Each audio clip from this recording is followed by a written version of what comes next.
vötnum og þar heitir Réttarvatney. Þar allt þakið í vötnum og þar heitir Réttarvatney. Jæja, þá var maður enn nýstaddur hér á Arnarvatnsheiðinni. Nú, heiðin tók vel á móti mér.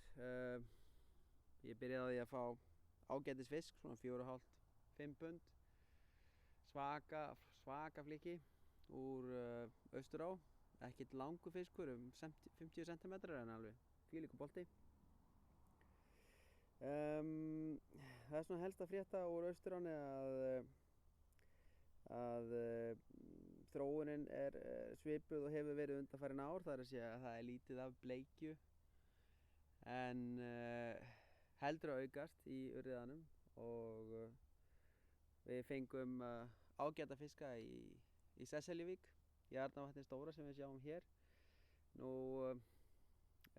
Austurán var það var tiltölulega vatnsmikil og að hluta til gruggug og veður var ekki hagstætt. Það verður nú alveg að segjast eins og að veðrið var ekki gott, þannig að það var kannski minna á veiðiskap heldur maður vonaðist til en við tíndum upp 1 og 1. En svona helsta veiðin þetta árið eins og í fyrra var í Sesseljuvík í Arnarvatni stóra og það allt öðruvísi heldur en bara fyrir 4–5 árum. En við vorum að hlusta hérna á fyrsta erindið í ljóðinu hans Jónasar Hallgrímssonar efst á Arnarvatnshæðum og ég ætla að leyfa Ragnari og Sigfúsi að klára það. Þangað til síðar.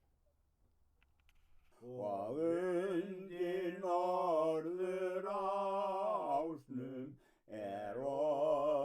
ofurlítil tó. Lækur líður það niður lágan Hvannamó. Lækur líður það niður lágan Hvannamó. Á engum stað ég uni eins vel og þessum hér.